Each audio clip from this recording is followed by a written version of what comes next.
You can hear it all crunching and falling away. And it looks pretty good, doesn't it? It's got paint on it still, or it did have until we started work on it. Look at that.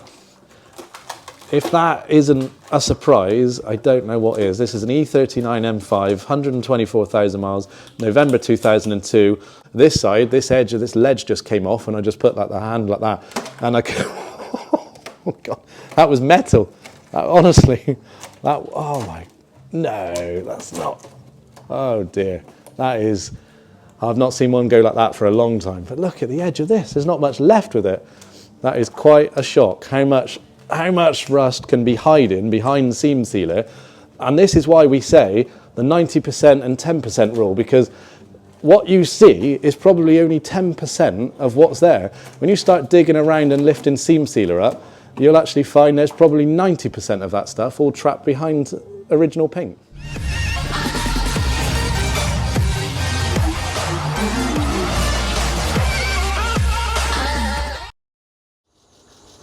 Here's the next project for the Reedish Restoration Workshop. Now it's an E39 M5, and November 2002, so quite a later one, in the rarer blue colour, which is known as blue water. Silverstone blue was really common, but blue water is a little bit more obscure. And this is here for some tidy up work, because it's got a little bit of corrosion. The owners noticed, obviously disregard the mud and the things like that, but it's got a little bit of corrosion around the arches, and the owner's sending it in to a body shop to have a full repaint shortly. But before he does, he wants the underside taken care of. So we don't know exactly how far we're going to be going with this car, but it needs a tidy up. And just show you the mileage, it's done 124,000 miles. And it's in really good condition, I think. So we're going to get it up into the workshop, up in the air, have a look underneath, and start deciding on how far we're going with the tidy up on this E39 M5. So the E39 M5's up in the air now, and we get our first look at underneath. We haven't taken anything off yet. We're just doing a first assessment, checking it out, seeing what's wrong, and understanding the owner's brief, really. As far as we're aware, it's a tidy up the chassis, but there are bound to be things, hardware items and bushes and things like that, that we may well discover. Remember, it's 124,000 miles, it's a 2002 model, and from afar it looks absolutely fantastic. Nothing wrong with this. You would be more than happy to buy this sort of thing. But then when you look a bit closer, of course, you've got the common telltale signs that it's suffering with E39 typical jacking point failure. And we've got the sill section there, which is starting to crumble. And unfortunately, that's metal of the sill, which I've just broken out there with my hand. So really not that strong in that area. And that's just where the inner sill meets the outer sill near the right rear jacking point. And it's failed where collection of water and moisture has got between the layers and blown it open. So that will need to be reconstructed. So that means fuel tank out, excuse me, because that's a plastic fuel tank and it's within about 1 inch of the welding point. So that's coming out first. And then we can start removing the seam sealer and taking care of the corrosion. And it goes quite a way, so we'll have to find out how far we need to open this out. It's got plastic running board protectors on there. We'll have to take them out. That's another telltale sign that it was suffering. This outer part's going to hole itself. There's no way that's going to survive. It's quite strong, actually. I can't break through that seam sealer at the moment, but the sort of wart-looking corrosion bubbles on there are a good sign that there's enough moisture and corrosion growth, because it's pushing the paint outwards in this bubbly shape. And on a lighter colour car, it stands out a little bit easier, doesn't it? If it was on a black car, you'd struggle to see the brown rust colour. But that's still a common thing for the E39. Let's have a look at the left-hand side. Left-hand side's about the same. You've got layers and layers of metal, which are sort of expanding together.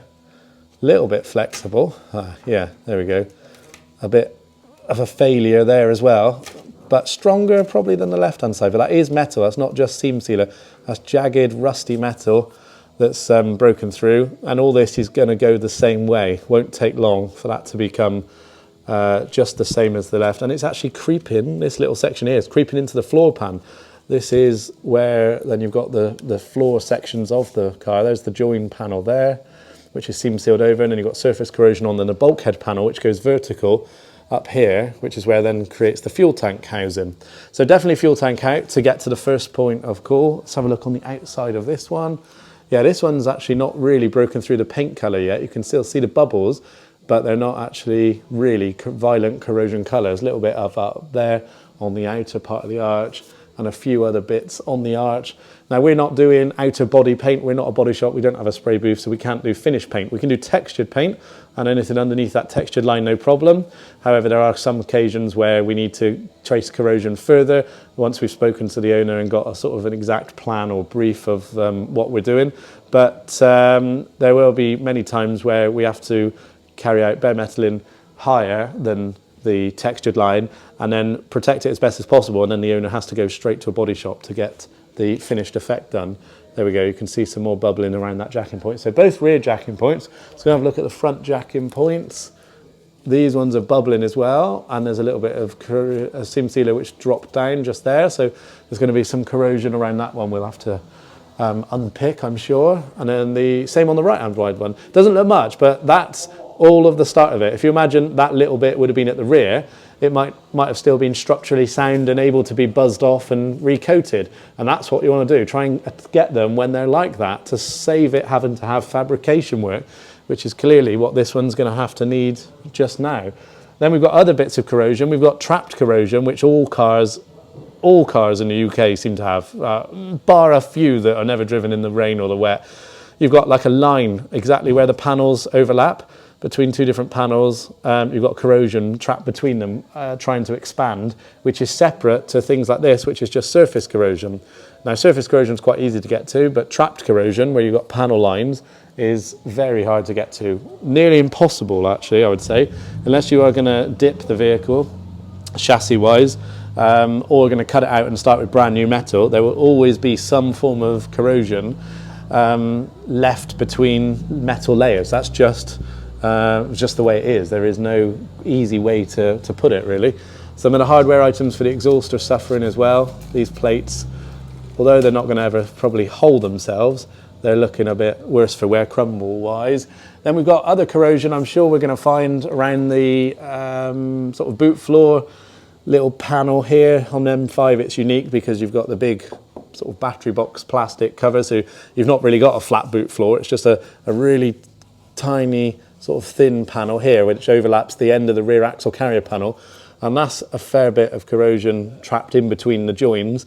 That sort of thing's quite nasty, and although you can get to the outside, that edge there, and you can get to the other outside, that side there, you can't get to what's in the middle, can you? Because they're two panels joined and welded together. So the only way to solve that is take one of these panels off, either the rear axle carrier panel or the boot floor panel. And the rear axle carrier panel is not really going to be needing to come off. So this one is the smallest one. If you're wanting to do a really thorough job, that's the panel that you're going to have to be dealing with, actually taking it off, seeing if it's still available from BMW. If so, buy new metal, weld through primer between the layers, and then weld them back on, because ultimately that's what you want the edges of the panels to look like, because that's pristine. That's no problems at all. Then you start seeing a little bit of breakout, and then you get this nasty corrosion all the way around the join line. So that's a consideration that might have to be done. We got little bits of corrosion around the grommet holes, where this is a common one, where BMW mask up before they put the seam sealer on. For what reason, we don't know. And it just means it's E-coat left out in the atmosphere for 20 years. And of course it's going to corrode because E-coat isn't stable enough for that length of time. Where seam sealer is pretty good. Look at what the seam sealer's done. It's protected, it's weathered, allowed the weather to hit it. Some of it stuck to it, but then it bounces off and doesn't give a problem. But being that surface corrosion, we should be able to tackle that fairly straightforward. I have had one years ago that hold itself there, and then we had to make up some plates.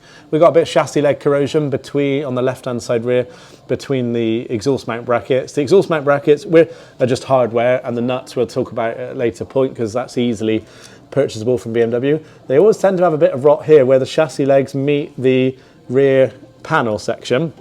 And again, I've had to make up sections for those over the years on certain cars, because that, when you start to wire wheel it all away, it becomes just so thin, there's holes in it. And of course, you're not going to be able to just leave holes present. So that might need new pieces from BMW. The left hand, well, this is the right hand side actually, UK driver's side, right hand side is also looking the same. What you want to be able to find is these panel overlaps, so like this one here on the left hand side, fantastic. And then that one's starting to corrode, and this is obviously heavy corrosion where it's just open to the elements over the years and corrosion has been setting in. Let's have a look around the axle mounting point areas. These are a bit harder to see. There's some corrosion and seam sealer breakage there up the left rear subframe mount. possibly at the back around that section as well. Yeah, that's going to want some work. And the right hand side rear is similar. Luckily they've got some really thick 5 or 6 mil plates welded on to sort of strengthen the what is probably about 1.2 1.5 mil RACP sheet metal. So that helps. It means that the corrosion, even though it's stubborn, you can thin it down slightly, because you're not dealing with 1.2 1.5 mil steel, you're dealing with 5 or 6 mil steel. It's like a disc welded on, which is great. Got some heat shields that have delaminated or failed there because you've got galvanic corrosion. You've got steel fixing sat on an aluminium component all its life, so those dissimilar metals absolutely hate each other and they'll just corrode, and the weakest one gives up first, which is the aluminium. So if you could cheat and put oversized washers on, but what's the point on an iconic car like this? And wanted to do sort of semi-restoration work and tidying up, you really, if they're available, you just want to buy that exhaust heat shield section. And the key is to grease or wax between the layers, between where the heat shield touches the chassis and between where the washer of the nut touches the heat shield. Layer it up with a bit of wax or a bit of grease, and then that will stop it, and it will easily last another 20 years. Then we've got quite a lot of strong corrosion up here. This isn't nice to see, and it's well hidden out of the way, but it's important because it's near the fuel tank mounting straps. And although they're probably 2 millimeters thick and they're not likely to fall down anytime soon, plus you've got the V-brace bars here, which are not designed to support the exhaust. They're actually designed to support the front mounts of the rear axle carrier panel, but they are actually helping keep the tank up if a strap was ever to fail. But that corrosion under there is obviously quite strong and needs dealing with and working out, because some of it is actually behind brackets, which, as we talked about before, is trapped, which is going to cause a problem. We've got quite a lot of strong corrosion actually in here. So once this tank is out, we're going to see a little bit more about what's going on, excuse me, and we're definitely going to want to deal with that. We've got standout copper brake pipes at the bottom of the screen just there. You can see where the copper bit is not received any weather, and then the bit this bluey green is where it's just been left completely bare and is weathering, and that's our pet hate. Copper brake pipes as a whole, they just are not good. Have a look at the top right corner of this video and you can see our issue with copper brake pipes. But the fact that they also, a secondary problem is they just don't look genuine. When you get green corrosion building up on them, they just look, not original. That might be us being snobbish, but I don't think so. I think it's just us wanting things original. So these ones, is as straight as somebody's tried to get them, which is commendable. We're going to be wanting to replace those with some genuine BMW ones, which have got black coatings on them. They're steel. They're going to be heavily waxed from factory with transparent wax, and then that will solve them for a long time, and they'll look neat as well. Now, just quickly skip into some hardware items. This is the rear xenon level sensor. That's the potentiometer. That's the drop link, and they've got a ball and socket affair. So you've got a steel ball and a plastic socket, and they should be able to articulate and twist, but that one seems to be seized. I can't really move that one, and the bottom is even tighter than that. So with that corrosion in there, that'll want a little bit of work as well. Probably won't survive the disassembly process. These lower front H-arms are normally separated. Yeah, that one is as well. Sometimes it's not a bush failure, sometimes it's just the edge of the bare aluminium corroding or oxidizing and pushing the rubber away. But you can see up there, this little bit of the rubber is flaky and soft. So depends. See what's the history of the car on MOT test, if it's been having any problems. These aren't anywhere near as bad as we've seen before, but we might take the opportunity to look at those ones whilst the axle's out. Possibly. We're certainly going to need to do something with these camber bolts. Look at the state of these. These are eccentric camber bolts. This is what the wheel alignment guy is going to need to undo and adjust eccentrically to be able to achieve a full wheel alignment. Now on this side, absolutely fine. No problems at all there. That's a steel bolt, and the middle of that is steel, but this side is completely covered in corrosion, and the eccentric washer is not too bad, and it presses against these tabs. But trying to undo that and get a wheel alignment is going to be a bit of a bad time for somebody doing that. So they'll want renewing whilst it's all apart. The other common thing is the upper arm ball joint rubber's split, but that one looks like it's okay, and that one does as well. So that's good news. Let's have a look at the toe. You can't really see the toe bolts up there. That doesn't look too corroded. We won't know exactly what the other side looks like until we get there, but they might be okay. They can possibly stay. And then looking at the front left corner of the rear subframe mount, again, surface corrosion around the chassis, all hidden by the fuel tank at the moment.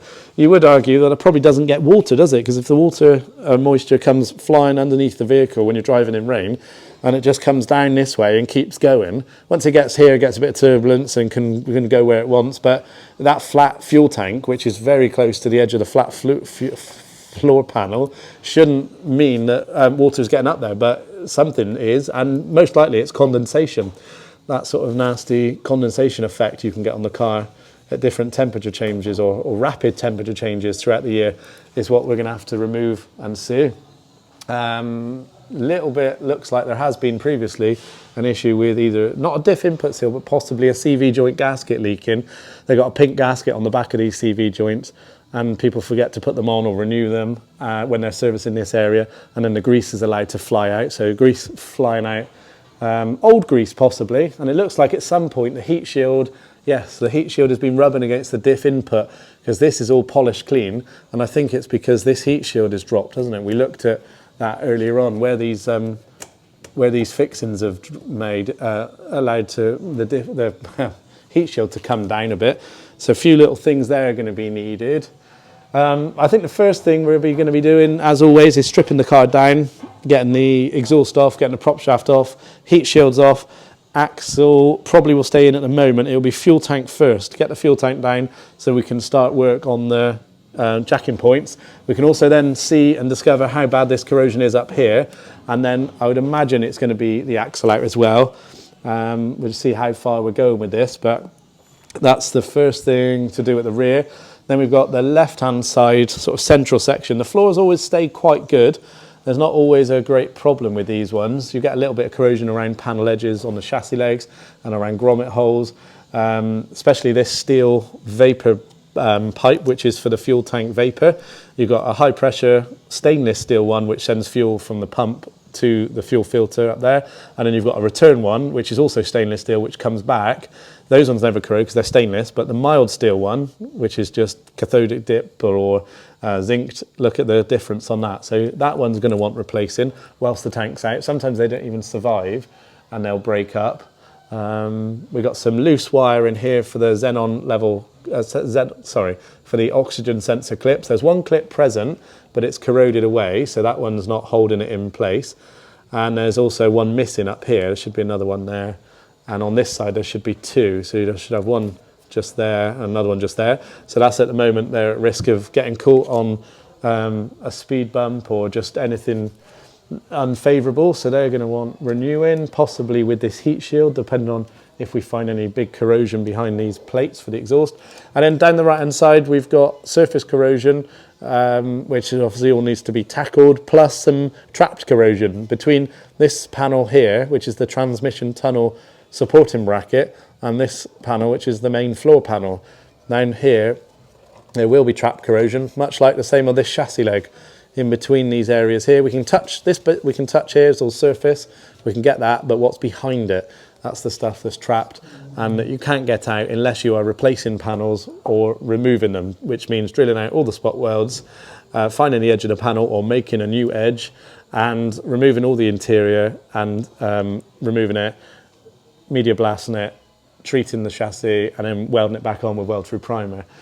We've got some hardware corrosion problems on the exhaust brackets, but they're quite substantial. They're about 3 or 4 mil thick, so they're not likely to fall off anytime soon. But as we get towards the front, I'm sure there'll be some other things that we find. If we are going this far, we've got chassis leg corrosion up here. Fronts aren't ever anywhere near as bad as the rears and don't ever give any substantial problems. There's a lot less metal at the front. You've just got some big, excuse me, big structural chassis legs protruding from the bulkhead going towards the front of the car, and then everything fixes to them, and then you've got some sheet metal panel work which sort of arcs around and curves to create an inner wing section and an inner wheel arch. And because there's a fair bit of oily components at the front, and just due to operational processes and leaks and perishing components over the years, most cars have sort of oil mists, oil leaks, oil sweats. That does help keep the corrosion down, because as this oil sort of seeps around and blows itself back onto hardware and chassis areas, it's sort of weather protecting them. Although it's not nice to see, it really does help with the corrosion, ironically. So yeah, fronts, we're not going to concentrate a huge amount on this video, but we may well add to this video if it's deemed necessary once we get some under trays off and some heat shields off. But that's a very first look at the E39 M5 2002, late 2002, is it October or November 2002, with 124,000 miles in it, in for a bit of a refresh and tidy up process. So it's all stripped down. Dave's taken the car apart and we've got good access to the underside of it now to see what's going on. And this is the reality of an E39, a typical average age, average mileage E39 M5 in the UK in 2023. And we can tell that because we are doing a fair few E39s nowadays. We don't put all of our videos on YouTube, but out of all of the ones we're doing, this is quite typical. In fact, actually, some of this on this car is actually better than some others we're getting. But a lot of the axle and the fuel tank do hide problem areas that, for example, you wouldn't be able to see when the car was fully built. This area here, which is next to the right-hand side axle carrier mount here, which is part of the fuel tank bracket assembly, is in bad condition. Some of it's surface scabs and surface corrosion which can be worked on, but some of it is trapped corrosion behind this bracket here and behind this bracket here, possibly into the seat panel overlaps area as well.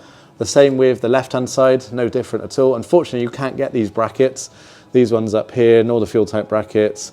Unfortunately, they are just having to be removed manually and treated behind there and then welded back on. We've also got fuel tank brackets that are showing signs of age. Not so bad on the surface, but trapped edges and corrosion behind where they're mounted onto the very front corners of the rear axle carrier panel. The same with that fuel tank mount as well.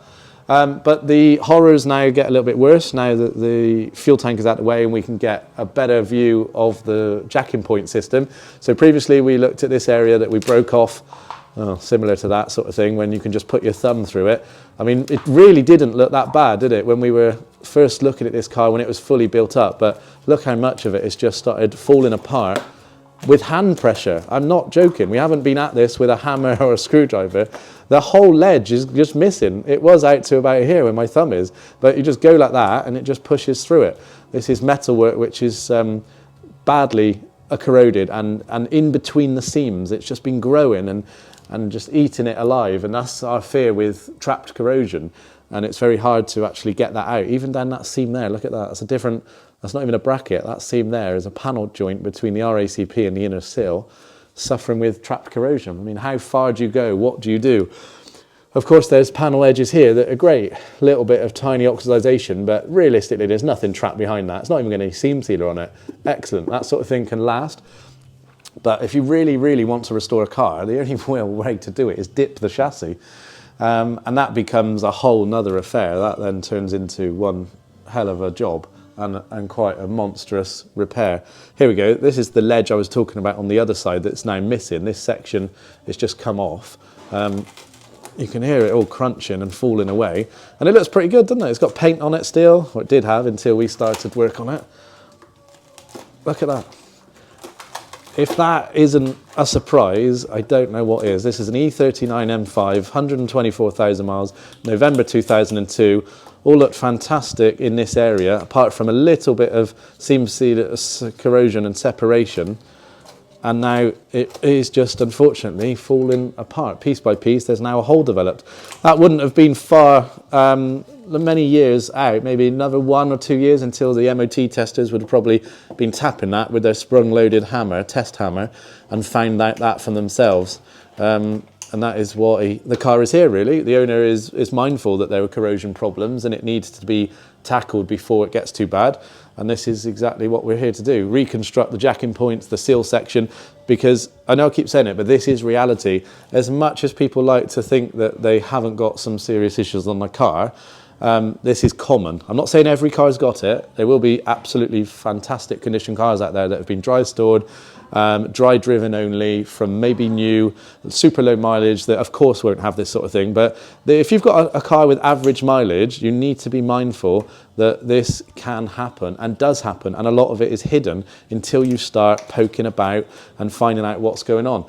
And what you want to do is get on top of this, regardless of whether you come to us or go to any other specialist. You want to get on top of it as soon as you can to save it growing and festering and affecting and bleeding into other panels. Because the longer it goes on, the higher it goes, the more cost it is, unfortunately, to repair, because there's simply more labour time involved or more panels involved. So fuel tank area wise is pretty good, pretty nice up there. We've got the bracket problem that we've just talked about. We've got some corrosion on the very top of the RACP. This is where the rear axle would be. The diff would be about here, and just to the right of the diff there's a grommet location here that comes through for the level sensor. That looks like for the xenon level sensor potentiometer. That's always quite an opening, which turns out to be out of round, a bit of a jagged circle. Once you push that grommet through and try tidying this up, it's about 1 millimeter thick, some might even be 0.8, but it's thin stuff anyway. That just goes out of round, so then that needs attention. Not sure quite what's going on there, whether that's the spot weld flex or not, but that could end up developing into a hole. We've got the brake pipe situation that's a hardware related item. We'll be changing those anyway. Although they've been routed quite nicely, they're still the copper ones, and we'll be changing those for the BMW steel ones. Then going to the back of the RACP, we've got the right rear subframe mounting point here, which, like I say, we've got these massive welded discs on, which is great because you can thin that down enough to get the corrosion out of the metal grain without affecting the sheet metal work of it. And you'll see a bit more, but this is a great big factory robotic welded line around here and a massive disc on there to put the sort of punched M12 by 1.5 by the look of it. Might be M14 actually, studs through there. Brackets are corroded behind for the brake pipe area there. We've got little bits on the fuel tank vent holes just here, which is where the fuel vapor pipes go through. And even just random little bits here on the seamed edges of the inner arch panel. And then looking at from this angle, we can see there's another grommet hole here which has been masked up by BMW before it was undersealed, and that hasn't got any protection on it, so that's why that one's corroded. And this is the area that we talked about previously when we were looking at that panel from that way, facing that way. We're now in an area where the axle would have been, so we never got to see this. This side of it looks pretty good. If you put it up more parallel to it and you imagine that you didn't really see the overlapping nature of that side, this side's pretty smart until you get around here, and then it starts corroding a bit more, but it's actually in between the seams, like we mentioned in the last video clip, and that one is something that you just won't be able to get out. You could wire wheel that for a day solid if you want, and you'll get all of the surface stuff off, but you won't get what's inside. The only way to get into the inside is to pick it open. So drill out the spot weld, expand it open, but it will be so thin that you probably won't survive, and you doubt you'll be able to weld it back together. So in that occasion, then realistically, the only way to do it is take out that panel and replace it for a new one, because you're not going to be fabricating anything to that shape, because it's a pressed shaped panel which can't be replicated very nicely. You might as well just go and buy the BMW one. Possibly the same with these little minor chassis legs, the mini chassis legs which are holding the exhaust support system. When they get to the back, these ones always hold themselves, I find. When we start wire wheeling, you get little holes in them, so they will probably want some attention. The arches, we're not sure exactly how far we're going on this car yet, but we've got outer arch corrosion up in the edges, and you can see sort of scabs here which are wanting to come off, which you really sort of want to pull at, but at the moment we're not going to, because we don't want to really interfere with that stuff just yet. We're here to do the underside of the car, and then depending on how far we have to go, we may have to get involved in the arches. But that's a first look. Now the car is stripped down, we can see certain areas that we previously couldn't. The underside central is still the same, nothing has changed much there. It's just these new surprising areas about how bad the jacking points were with the holes in them, how bad these corners are where the fuel tank mounts up in, and also the rear axle mounting points, some of the grommet locations on the top of the RACP, and of course the back of the RACP where it mounts itself to the sort of infill panel, which is the very leading edge of what would be the boot floor panel. So the 2002 125,000 mile E39 M5 is stripped down, and we can see that the jacking points are in a bit worse condition than what they first were.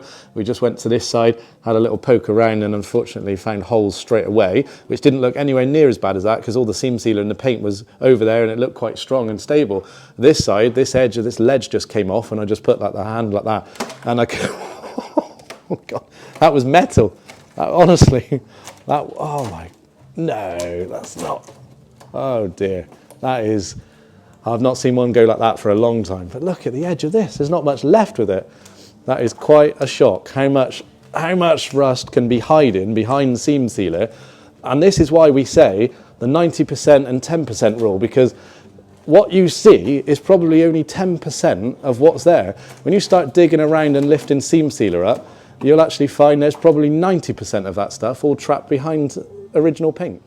So what you just watched is a 1 minute little clip I just recorded for Instagram, and it actually normally wouldn't make it onto this YouTube feature, but it was so significant we've had to put it in even at portrait mode, because it was all this area here. What we just left the car looking like was pretty good. It just had, the edge was straight but missing its ledge, and look what it's turned into. You saw in that last video that it was so loose that it just managed to well, it just all broke off without really much effort at all. And what I wanted to sort of do is carry on that video, because although this looks really destructive, this is what has to happen. You have to keep going like this until you find clean metal. And this is just me poking around with one hand whilst I'm handling a camera. You know, once you actually get rotating tools on there and proper equipment designed to remove corrosion and metal work, it's going to be ruined. There won't be much of this left at all. This possibly could go up a lot further. We don't know, but I haven't found any clean metal yet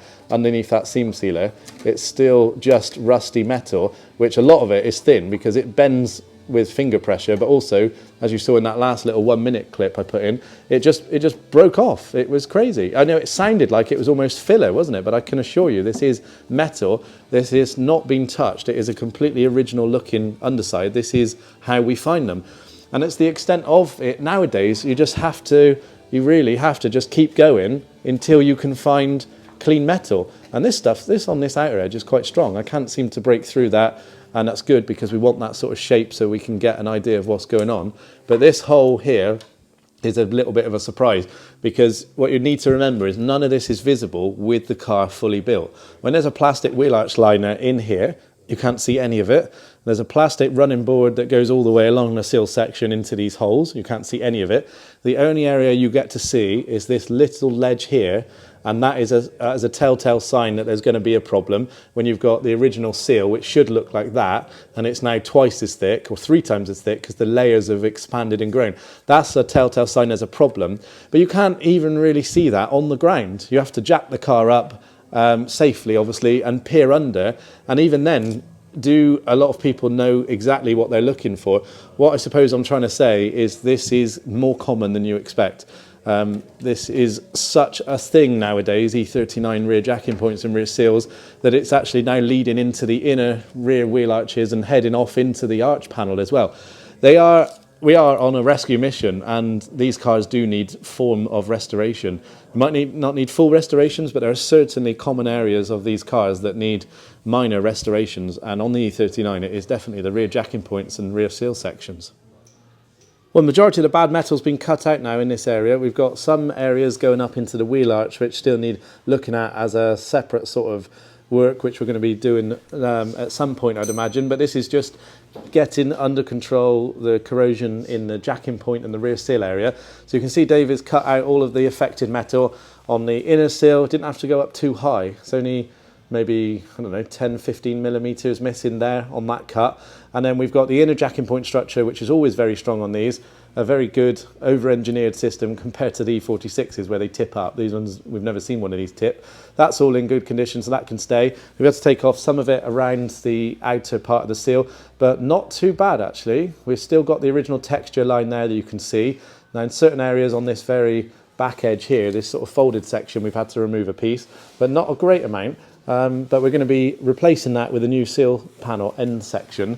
Not the genuine BMW ones, because including in the January 23 price increase, 4.1% globally across every single part number, these BMW panels have now gone up to £2,200 each side rather than £1,997. So even more out of reach of most projects. So we're going, as we always have, with the aftermarket panels, which seem to fit okay. They need a little bit of drilling underneath, and improvements to get them to fit for the jacking point, but that's what we're going to be putting on there.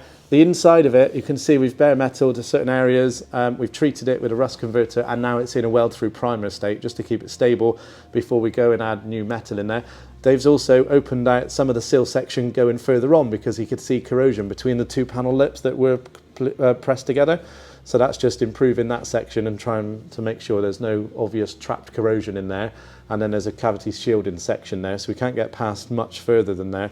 So that's the right hand side looking better. Left hand side has also been done as well. And we've got the same sort of thing. There was some corrosion leading up on these edges, which we're going to go and look into at some stage, I'd imagine. We'll talk to the owner about that. These curvatures are part of the lower inner rear wheel arch forward section. So that section there is harder to replicate, but the inner sill is very straightforward. It's a right angle lip, and then the underside section is what will be new from the sills that you get off of eBay. That is what we've been putting on, and we've got some videos in the playlists of ours for E39 sills and things like that. So that's there where we are there. Here's the old pieces that we've just taken off of both of those sides. We've got corrosion trapped around the jacking point mounting area. This is the inner sill section, which was showing corrosion and bubbling. Some of it's still got the original strong seam sealer on it because it's quite tough. That seam sealer holds a lot of cars together, to be honest. But then these edges, these rear edges, were what we were seeing was collapsed because all that corrosion had got in between the metal layers and it just caused it to crumble to nothing. And that's the other side of it, looking pretty shocking, to be honest. All around that jacking point, there's not much clean metal there at all, is there? That is one edge of one of the rear sections of the inner rear arch forward section. A little bit of cavity wax on the back, but not enough to stave all this corrosion off. So that's some of the old bits that have been taken out. We're going to carry on fabricating and templating now to get some new metal work in here. So right hand side's coming together nicely. We're starting templating up, drilling the holes and the jacking point fixture into these new sill panels so that we can get the plastics on. Left hand side is partially away through the rebuild stage. You can see it's not in primer yet. The inner sections are, the underside isn't. We're still linishing back through the welds there. Still need to create a little internal closing panel just at that section. But the main structure of it's done, and then linishing down weld lines on the outside to get them nearly invisible, like we've done on this side, so that once we've got the sprayable seam sealer on, you're not really going to know much has happened in that area.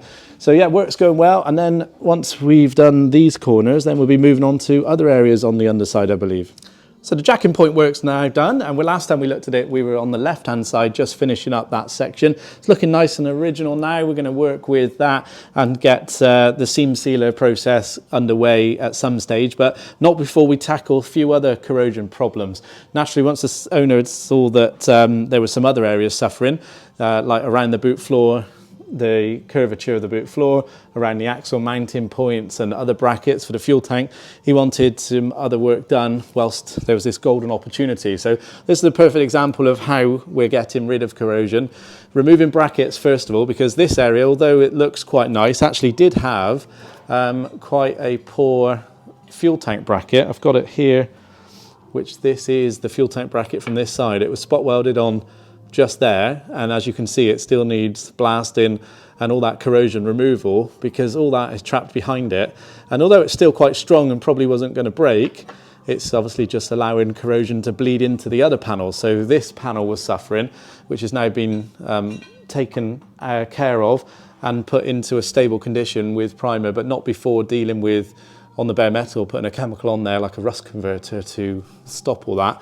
But before that, obviously removing all this, thinning it down, knocking it all off, whether you wire wheel, grinder, sometimes a flap disc, and sometimes a belt sander for more intricate areas. This is how it is on the left-hand side. I just showed you that bracket, but on the right, this is the fuel tank buffer. This is what the fuel tank presses against. That's what the fuel tank brackets hold into, and then go across to that boltable one there. Look how good that one is. That's where the fuel tank's been rubbing. And then there's a little panel, an infill panel here that's just been cut off. And the reason why we do that is because if you don't, it harbours all that corrosion behind it that you would never have known about. So that was this area here, like that, and before you actually tackle it, you can see that there's a bit of corrosion, but once you take it off, look how much is all stuck behind there, and that will give a hole in years to come. Not now, but remember, this is already a November 2002 car, so it's just gone past 20 years old.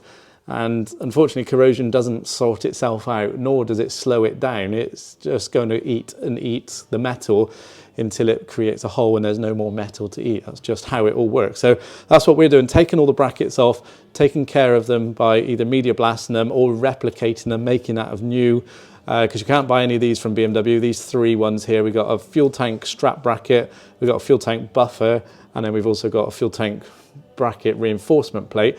And what we're aiming to do is get them back to that condition, and then we'll reintroduce those brackets that have been dealt with. So here's one that we've just started working on. Now it's still strong, it's still stable, it's fixed. It's got we've coated that first of all with a rust converter, and it goes on roughly about there, and that is the same as that one. Obviously they're handed, they're different, but it gives you an idea of the difference and what you want to be able to provide to a car that you are restoring. And then it doesn't stop there. We are working on the rear mounting points now. Look how thick and stubborn some of this corrosion is. It's awful stuff. We've got nice bright bare metal up here and down here, which is all good. But then you've got this black pitting, which is the corrosion in the sort of troughs of the metal grain. And then this stuff here, we haven't even yet touched. This is the really nasty, flaky stuff, which is quite stubborn. So lots of painstaking overhead work required to rid these cars of corrosion. And sometimes the nature of corrosion removal is requiring new panels or new brackets, because these ones will become so thin either by corrosion eating it away over the last 20 years or by your very nature of trying to remove it. That just becomes so thin it's not viable to reuse. For example, there's thin corrosion up here on the little rails that come out of the boot floor to hold the exhaust hangers, and at the back, those ones that we looked at all around the boot floor aperture, to be honest. Dave's just working on this right hand side here, just knocking off the very first pass to show what sort of corrosion is present. And some of it is lovely, this is all nice and smooth and reflective, and then some of it, if I zoom in, you can see how pitted that metal is. There's not much you can do about it because nobody really wants to replace the entire RACP or even have to be forced to buy an RACP. That rear axle carrier panel, it's about £1,800 UK money in the start of 2023. And you're only really going to use the end caps because the central pieces are pretty good. The main ribs are quite nice and the forward front section is good. It's but then, you know, sometimes at some part of E39 ownership or in the future, that's going to have to be happening. We've got this one on order. We've had this one on order from BMW for ages. It's a nice little infill panel, only amazingly not much money at all, but no delivery date, so you can't get that.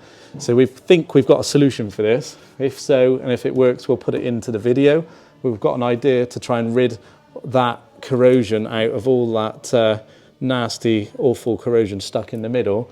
But that's the major points on the E39 M5 on this vehicle, and quite typical as well. Some of the flat sections are always quite nice, but a lot of the sort of flexible areas where there's chassis twist or movements where it breaks the seam sealer and the E-coat over the years do need some attention.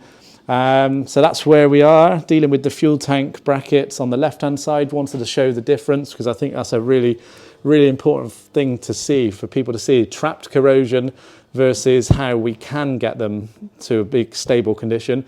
And then when we are able to improve those brackets one at a time and either reuse the original one and weld that on after it's treated with rust converter, or if worst case, reproduce them, which is something that's going to be coming up for some of these brackets, I can assure you, because these ones that we're taking off here are so thin that they aren't fun at all. When you've got to thin out both sides of that, that's the inside that you couldn't see, and that's the outside.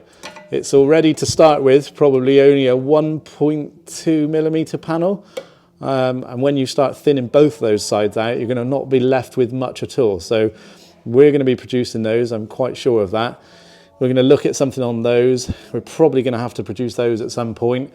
And that's just because E39s nowadays are becoming as common as the E46 restorations that we're doing, and the Z3M coupes. The three top models that we do now are E46 M3s, E39 M5s, and the Z3M coupes. That's just those sort of 20, 25-year-old cars that are suffering with corrosion. People absolutely love them and want to get them back to this sort of finish underneath, when then later on we'll go and protect them with sprayable seam sealer, replicate this texture underneath, which is a great weather resistant, and also colour it with a top coat colour of the E-coat finish and an internal cavity wax. That'll see these cars on the road for fantastic long more time, hopefully a couple more decades at least.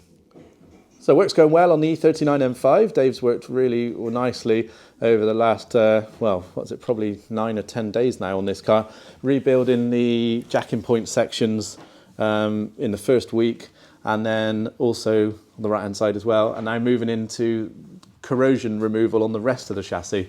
Intricate corrosion removal by the means of bracket taking off, because we've got fuel tank brackets here that are showing signs of corrosion just breaking out from the rear, which probably won't cause it any issues for 5 or even more years. But whilst you're going to this level, and we're going to be putting seam sealer, applying that over areas that are directly next to corrosion, we and most owners always want to resolve that sort of thing. So these brackets are coming off. That's the last bracket on the vehicle that we need to take off. This is where they would be. That right hand side one's been taken off. 3 brackets have been taken off here for the fuel tank system. There's a buffer bracket, a fuel tank strap bracket, and then a reinforcement bracket. And the same with here. We had to take those off not only to work the brackets on the bench, but also to get to the trapped corrosion that the brackets were hiding when they were welded. You couldn't get to any of this stuff here. So that's all been removed, neutralised, rust converted, and also now in primer, a stable condition, before we go on to the high build primer, and then later on sprayable seam sealer, and then top coat colouring, and don't forget the cavity wax in later on as well. So loads of things been going on, taking care of the corrosion around the mounting points, so around the subframe mounting points for the front, also for that front right one. The right rear had quite a bit on it as well, and we've taken off the brackets that lived up here for the brake pipe flexies. They're going to be going back on later.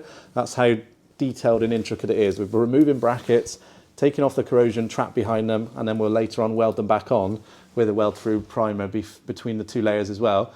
Dave's also worked down these rails, which are for the hanging brackets for the exhaust system.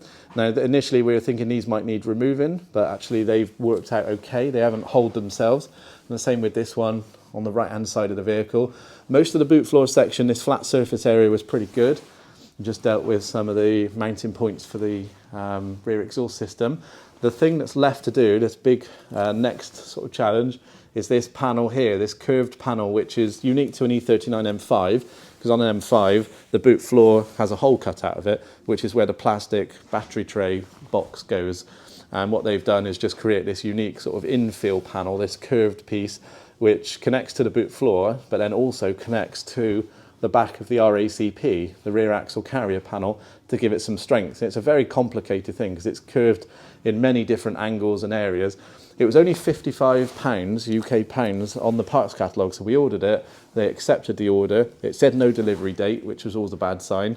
Then they came back probably about a week after ordering it and said, no, it's not going to happen. They've cancelled the order, which normally means they can't be bothered to make any, or it's such a low volume part, they haven't got any left and they're not going to bother putting them into production again. So I expect when the catalogue, parts catalogue gets next updated, there'll be a little E next to it, and the E means ended. So that's not going to happen. We're not going to be able to get one of those. So we've got a theory which we're going to work on next. I'm not going to mention it here just in case it doesn't happen, but if it does work, we'll then include it in the next video. But that's the area, the sort of finishing area to work on at the rear of the vehicle. Then going in towards the fuel tank area, we've got a few bits to take care of. It's pretty good in this area, as most of them are. A few bits of corrosion on the studs, and also here where the fuel tank's been rubbing away, and a little few scabs down on this section. We're going to change that pipe as well, the fuel vent pipe. Take some corrosion out of the sort of tube areas that go through on both sides that get a little bit of corrosion on the ends. And then sort of do our paint line sort of down in this area here, which will be a nice finishing point. And then the central undersides can be treated as a secondary project at a later date. They're a lot more accessible when an owner might want to go into that area, but this is a sort of nice finishing point along there. You could argue you could finish it along here, the paint line, because there's not much going on in this area, but that's the beauty of it, because there's not much to prep, because a lot of it is already quite good. It makes sense to just take care of some of the other areas and then bring more of the protection level a bit further on. So that bracket's coming off next, and then I think when we next visit this part of the vehicle, lots of brackets will be welded back on. We've got 3, 6, 7, 8, 9, that'll be the 10th. There'll be 10 brackets that we would have removed and dealt with and then replaced, because you simply can't buy them from BMW. We are working on a plan for replicating those brackets. We do quite well with the E46 brackets that we've replicated and used for our restorations, and now they're getting a bit more common for the E39s. We're going to move into replicating these brackets as well.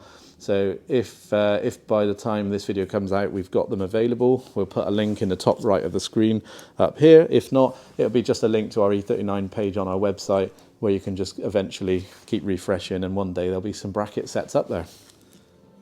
Okay, so I can include it in the video because we've trialed it and our theory has worked nicely. In actual fact, I think this looks better than the factory finish. So what we've done is actually removed that lip around the curvature of the boot floor panel. I'm just going to reach down to the ground and pick the old piece up, the one that we've just left, or cut off, should I say. So this is the old piece that went around that section, and the entire reason it was there for speed of production. They were just using it as a flange connection for a robot to come along and spot weld those two pieces together. But if you look in the middle of these pieces, it was horrific corrosion. We're never going to get that out apart from actually removing the panel, drilling all that spot weld out. That is solid rust in there. So what we've done is remove that and just said, well, we don't want it on the car. Let's just now connect those two panels together with stitch welding, which is exactly what Dave's done here. So we've stitched the pieces together, which is now going to be far stronger than just the spot welds that it's previously allowed. At the moment, we've left gaps because that was filling up the areas that were spot welded before, and then those areas were gapped where the panel, as I showed in the previous video clip, was able to sort of breathe and allow cavity wax to come out. Now, we haven't decided yet if we're going to leave them like that or whether we're going to actually introduce more stitch welds and have a smaller gap, or entirely weld that and rely on either just a small section of opening, or just rely on the factory grommet locations that are already in there and possibly introduce another one on this side, the RACP side. Haven't yet decided. It's probably been done, I'm sure. There's probably other people around the world that have come across this problem and thought about this option. But we haven't seen anything online, so this is our version of it, and it probably will get tweaked. We might fill up some of those gaps a little bit more, but that's how we're doing it. And I think that makes a great solution because it stabilizes that part stronger than the factory one. It removes the terrible corroded piece and it just looks a lot prettier. So now we'll just, like I say, possibly add some more weld and know that when we go to the seam sealing process, it is a fully protected area with no corrosion. Here we go, we've reached the best part of the job. We always find this bit is the most exciting when we're able to unveil the finished effect with the sprayable seam sealer and then a top coat colouring. We call this Reedish E-coat, but it's basically just a copy of the BMW electrophoretic colouring, which they came with from factory, very similar to what you'll see inside the tunnel there, which is factory, and this is our version of it, just to make the cars look as original as possible. This is what they would have been like colour-wise underneath before they had 22 years worth of dirt and road grime getting under them. So we've been working on the fuel tank area and obviously in the jacking points. That was the main reason for the car coming in. Jacking point reconstruction in this area here to a pretty original standard with a little bit thicker metal on the inner edge just to try and stop any delamination or sort of crumpling over the years going forward. Then we've taken care of corrosion around the mounting points. So last time we looked at this, I think the brackets were still off at that stage and we de-corroded those brackets. Also removed the corrosion behind the brackets on the subframe mounting points and the front edge of that rear axle carrier panel piece. Then Dave's carefully welded those back on the correct angle in the correct position with obviously the correct pieces on each side. And then we've protected them with a high build primer, along with going for the rear axle mount brackets, these ones here that were suffering with corrosion all around this area. Took those brackets off as well, which are for the brake flexies. We took care of the corrosion that was trapped behind them and then re-welded them back on. We also took off some more corrosion, and there were some more brackets that we removed. These ones down here at the front, the left-hand side and the right-hand side fuel tank brackets. And then the rest of the vehicle has been decorroded. This has come out really nice. This is the boot floor section. When we previously looked at it, we had just stitch welded it in sections with leaving big gaps. Then we reverted to a full weld, and that is what our full weld is, and lineage back to leave quite a nice looking original line. The shape and everything is still original. It's just that there isn't that drop down T sort of section anymore. We've put another extra bleed valve just there, a drain hole just in that position there, for not only helping us cavity wax into that area, but also allowing the cavity to breathe and cavity wax to come out at a later point. Took off corrosion around these sort of holes that were factory in there, and also around these rails which are for the E39 M5 rear exhaust hanger. The back of the vehicle up here was suffering with corrosion, and around the boot lid, sort of opening aperture area. That's all been taken care of and looking rather smart. These sections were pretty good. There was a little bit of corrosion around the outer points of the exhaust hanger. They've been taken care of, but the main boot floor and the chassis legs on the left and the right were great. Got a really nice shine on finish on this. This is a two-part system, so it's got a hardener with it, so that means it cures. Now it's still curing at the moment, but it has already skinned over, so I can touch that and show you it's quite dry. There's nothing that comes off, and over the next day or so that will cure really strong. You've got that great texture reflecting back in the sunlight there, which is just a mimic of the BMW sort of textured underside finish, and will repel water, salt, mud, things like that really, really nicely. Far better, I think, than the BMW's ones were, because the BMW sealer underneath was quite floppy. There was obviously, and I say this lightheartedly, there was no care put into the seam sealing of the vehicle underneath. Of course there was, but there wasn't at the same time when they did the factory. I mean, because they were just doing it on a production line, mass producing the cars, getting them off the line as quick as possible, because that's the most productive way to do them. Whereas we're dealing this with a one-on-one basis. We are assessing this car, spending what might be turning out to be nearly 3 weeks, I suppose, by the time we've done the rebuild and mechanical workings with fuel pipes, brake pipes, bushes and things like that. So we can give it far more attention than this car ever received. You know, think the robots spraying the seam sealer at the factory, and the odd person that came along and did a brush stroke to make sure that some of the edges and seams were joined. That process at the factory when the car was produced may have happened in, let's say, 5 minutes. I'm going to take a gamble. At best, 10 minutes. I don't think they'd spend any more than 10 minutes with a robot seam sealing the underside of a car super quick, because it's a production line system. Whereas the effort and the sort of eyeballing that we can put on these vehicles is far greater. So more of a restoration status, you know, a one-on-one approach.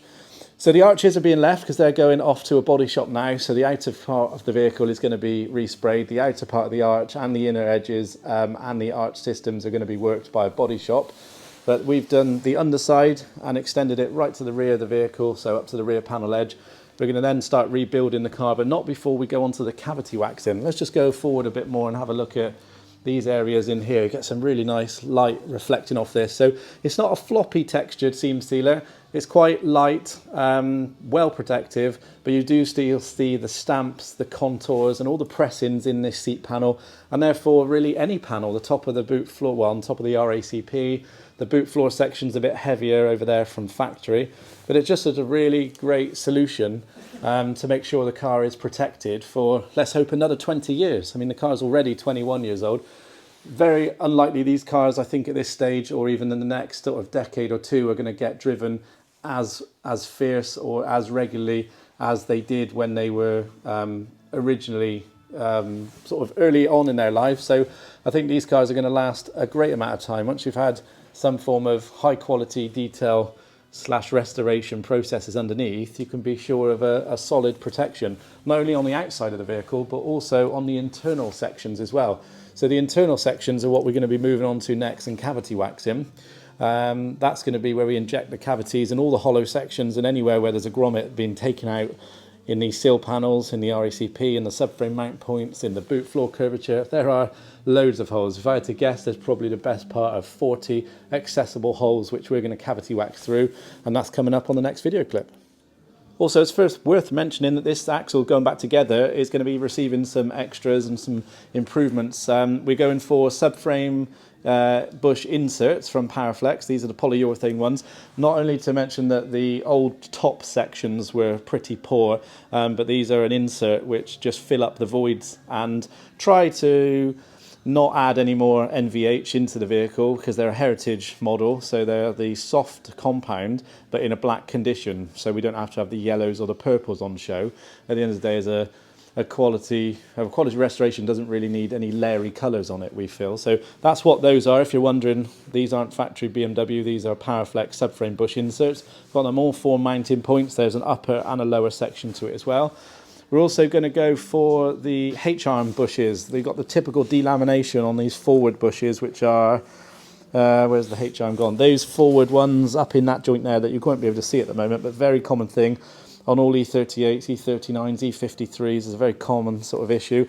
So we're going to go for Powerflex on those joints as well. The forward one is a 1-piece bush, and the rearward one down there is a 2-piece bush. And to do those, we're going to have to tackle these horrible corroded eccentric bolts, which are for the toe adjustment. No, this one's for the camber adjustment. These ones up here are for the toe adjustment. These aren't always too bad, even though they are an M10 bolt, but they still look pretty crusty. And that's what us and any other future wheel alignment guy is going to have to use to adjust first of all, the toe and then the camber on the rear. And they're never going to get and achieve a quality wheel alignment with that sort of thing. So we're going to get these tackled and replaced for the BMW ones. That may require some drilling out. Sometimes these bolts snap. But that's also when the H-arm is dropped, we'll be able to change those forward bushes and those rearward bushes for the new ones. And that would just be a nice little improvement whilst the axle is out. Those are the sort of common things we need to do. Sometimes we have to change these upper rear arms as well, because the outer ball joint dust covers are sometimes split and leaking grease, but that one looks quite good. And so does that one as well. So that's great news. We don't need to do that. There we go. Perfect example. That's the toe arm, the forward, upper, front toe arm, and the ball joint dust cover. Although you can't really see it when you're on the ground looking up, you won't be able to see this, but look at that. Separated and delaminated rubber. So the grease has been leaking out. May well still have some grease in it. If it's noticed by an MOT tester in the UK, they're allowed to fail that MOT just because the dust boot is broken, even if the ball joint's not got any play in it. So we'll be making a note of those and passing the info on to the owner that you're probably going to want at least one toe arm, and then we'll just work our way through the axle and make sure it's serviceable before it goes back in. So rebuild work is commencing on the E39 M5. You can see we've carried out cavity waxing as well, which is a really important part of the protection phase. So internally, through all the box sections, we've injected an amber cavity wax, which creeps for several hours before it starts solidifying. And this is the excess, the stuff that technically we don't have to wipe off. It's sort of what the factory would have left. You will see stains and dribbles coming out of the fluted sections on the factory original cavity wax protection. But it's just making sure that the internals are all safe, especially where we've carried out welding work. There's obviously areas that aren't going to have E-coat in it anymore. When the car was dipped, when it was a body in white chassis, and it runs through the E-coat system, that protects all the internals. But when you put new metal in, obviously that won't be present. So that's why we do cavity waxing through the front of the control section, the rear axle carrier panel, through the rear axle as well. There'll be other bits. We tend to wipe off the stuff at the rear. You can see there's some amber there. We've gone through all there, but anywhere which is visual, which we want people to see, we tend to wipe it off. You can see it's been through there as well. There's lots of grommets still to go back in. The axle's just been raised up. We've got the Powerflex insert bushes in here. These are the heritage ones, so they're a little bit softer, but they're black, so you don't have to see the orange, the yellow or the purple versions. They go in from the top and the bottom, which just fills up the voids in the original factory system there. Darren's currently got the H-arms off of the lower part of the suspension at the moment, from that point, and then from the integral link as well, just to make the bushes as best as possible, because we were suffering with toe arm bolts that were problematic up there, which we haven't yet got to. These were the camber arm bolts that were really poor, so we've taken those out and we're going to replace those, but not before we replace the bushes in the H-arm. So we've removed those and we've got the Powerflex, again the heritage one, so 2-piece for the rearward bush and a single piece for the front bush, and that's the same with those ones there. So they'll be going up soon, which will make a nice addition to the underside rebuild of this E39 M5. So also, as well as the rear work we've had to do, we had to look at the front jacking point area, and we're interested to find out what sort of corrosion was present. the owner had asked us to look into that area, knowing that the rear was going to be so substantially rebuilt. What was going on at the front? There was some loose corrosion up around the front section, and it actually turned out to be a hole just in this area here. Once we started tapping, there was a hole in this section, so it did have to have some localized welding work. Nothing too serious or as bad as the rear section, but we've done that on both sides. So we've improved the longevity of the front jacking point and sill section and carried out our traditional corrosion protection values with etch primer, which is like graphene based, then a high build primer, and then a sprayable seam sealer and a top coat colour. Cavity wax as well internally, so well protected, all nice and finished off under the texture line. That is an original BMW line. Now this car is going for repaint straight after this, so that's why colour wise it doesn't have to be absolutely perfect. What will probably happen is that the body shop will bring this blue water colour down, much like it is at factory. We've left a section so they can see what it's like. You get a smooth paint finish here, and then you get a factory textured line, which goes blue water or body colour all the way down and just gently flicks and blends under. So left a front section to see what they can match, and that's what they'll do, probably go over that section. But deep down internally, jacking points are now not reinforced. The fronts don't ever really need reinforcing, we find, but effectively taken care of, bare metalled, corrosion treated. On the right hand side one, we had to do that welding work just to make sure that the hole that we found has been cut out and then removed and inserted with new metal. And then that goes all the way along the sill section as well. So we've improved the protection values of the sill, and then once that running board plastic cover is back on and fitted into all these holes, you've got an extra sort of weather protection, because as well as the plastic under here, you've now got this lovely sprayable seam sealer, which is a 2K system. So it's got hardener with it, which is why it's very strong. You can scratch and pick at it, nothing comes off. It's a very durable system. So that's worked out really well in the attempt to secure the future of this E39 M5. So rebuild work is going on, and we're putting the fuel tank pipes in and also the brake pipes. Using genuine BMW ones, we had to replace the vent pipe, as we've seen in the previous sort of clips, because this one was badly corroded, whereas these ones are stainless steel. The delivery and the return are always okay because they're stainless, but this one definitely needed doing, which is sensible whilst it's all apart. And we've gone for new clipping points as well. Amazingly, all these came open because they don't have hex bolts or anything like a socket cap. They've got a cross, this really old school sort of screw in there, which can easily shear off in the chassis stud, but thankfully they all came undone. So 3 of those have gone in with new plastics, new rubbers, and new external clips and bolts, a little bit of transparent wax on them just to protect them. Do remember, this is not an underside restoration. That is why the underside of the chassis in this area isn't done. It's a tidying up process of saving the chassis, complementing what's already present, and making sure the car lasts many, many more years. Got genuine BMW brake pipes on, which are looking great. These originally, when the car came in, were copper, and copper ones they weren't that impressive in terms of straightness or protection values. They were bone dry, which means they were going green. And also, we like to use the BMW ones because they're very strong. They're steel, they've got a powder coat or plastic black covering. They're pre-cut to length, they're pre-terminated and flared with the unions on the right side, so M10 and M12. And they just work really well. So all we have to do is make them fit, which is hard to do when you've got copper ones on there as a pattern, because effectively that forms no pattern at all. But Darren's done a great job of these, getting these excellent and straight and parallel, using again all new clipping points on this side as well, which was a challenge, getting some of these out after they've not been touched for many years, but that's all worked out well.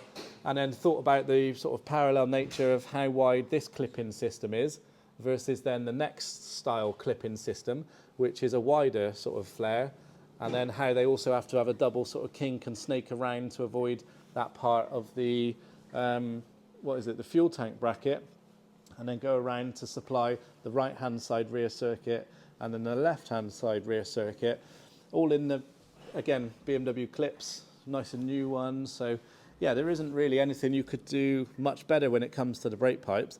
They'll be protected with a transparent wax as well now before we put the axle in. We've momentarily lowered the rear axle just to assemble that final brake pipe set, and then they'll be protected so that they just can't corrode. They just simply will probably be on there for the rest of the car's life, which is great news. M5 fully rebuilt now, so we can have a look and see what we've been doing during the rebuild phase. Remember, this wasn't a restoration of sorts, it was a saving the chassis process to make sure that the chassis was in good order for years to come. So we've mainly concentrated on the chassis itself and dealt with the corrosion that was problematic around the boot floor section and that curvature up here that we've done a first of. This may have been done elsewhere, I don't know, I've never really seen it being talked about or done, but what we've done, as you've seen in the video, is cut that section off to remove the trapped corrosion and then done a full weld process in sections. So we initially did stitching and then we went back when it had cooled down and decided to fill it up and then created a new drain hole just in that location there to mimic the other factory drain holes that are around there. Carried out the corrosion treatments with the sort of chemicals to neutralise them and then the sprayable primers and then sprayable seam sealers, and that went along all the way along the rails where the exhaust mounts go onto, right up to the battery, that's the back of the rear panel. So this section here that was suffering with corrosion, that's all been taken care of, including this sort of rear panel, this lower rear panel. The corrosion problems we had around there, all resolved. This amber stuff is cavity wax, as you probably saw in the previous clip. Left-hand side exhaust rail taken care of as well, fully painted and protected in our E-coat traditional finish. You can't see a great amount of it once it's rebuilt, and obviously the previous video clips have done it justice, I hope, showing how the extensive treatments have worked, but it's a little bit on view depending on what angle you look up at. These brackets here for the brake flexi, these were taken off and taken care of, trapped corrosion behind there is removed. All around the subframe mounting points was dealt with and bare metal. You've got a nice section of clean chassis up here you can see, which is going down to the left front section of the subframe mounting point, which again is all completely covered now it's rebuilt. Fuel tank brackets and hanger reinforcements had all come off and been decorroded and welded back on, as has all the front edge of the RACP, and then again the right hand side corners. Cavity wax over in those locations to make sure that the chassis doesn't suffer any problems in the future. And then we've got the reconstruction of the rear seals. Now look how original and straight they look. That is a really nice look to see on an E39. Very similar to what they would have been from factory, just two pieces of metal spot welded together and then coated and protected. Whereas over the years, the corrosion gets inside the metal seams and just expands and blows them apart. So you end up getting corrosion on the edges and then you get bubbling forced out. And then as you saw in this car, this was the one where the edges looked a little bit poor, but actually when we started going at it with our hand pressure only, this all opened up and delaminated, and in this area here is that sort of now semi-famous video where I pressed it and what looked a good piece just then blew through and dropped into the inner seal section. So all reconstructed on the right hand side, same on the left hand side as well. And then we've also carried that out into the fuel tank area and just done a sort of a natural finish under here, where at some point in the future, if this owner wanted to do the central sections, it wouldn't take a great amount of effort because you can come along and join to this section by taking only a small number of components off. A few brake pipes on the right hand side, a few fuel tanks on, a few fuel pipes on this side, and then they carry on that process. We've carried it on the sill, so we've gone all the way down the sill, hence why you can see this outer part. We followed the BMW texture line, so although that looks weird because there's a different in colour, that's the standard textured finish underneath. And this car is going straight to a body shop. It's going for a full body repaint, which is where then the sprayers and the paint shop will deal with whatever they want to in terms of where they'll bring their paint over, or whether they'll take this down, whether they'll introduce a new line, totally up to them. But that's the front ones that we took care of as well. I don't think much video was included about the fronts. There was a small hole that was developed on the right hand side, but it wasn't too much of an interest for the video, but we have done both sides. So we've got the right hand side that's dealt with as well, and then the sill section all the way down. The plastic running boards are back on, and it's just looking nice and strong and protected. Brake pipes, we talked about those in the previous video. Fuel pipes there. What we hadn't seen is the new bushes. So we've got H-arm bushes, we've got the Powerflex Heritage range for the H-arm lower rear and then the H-arm forward front. New bolts and tabs, new eccentric washers and bolts there to carry out the fine-tuning of the adjustment process on the wheel alignment stage. The new toe arms that we've installed, because the one on the offside rear up here on the outer ball joint had a split and it was crumbling. So one was done and the owner made a sensible decision to do a pair of them because they were both the same age. That also then was able to get new toe arm bolts, which means that the toe part of the wheel alignment was fully adjustable. And we did a drop link here for the Xenon level system because that's articulated nicely on the ball and socket process. We did Powerflex subframe bush inserts as well. So these again are the heritage ones. They insert from the bottom, insert from the top.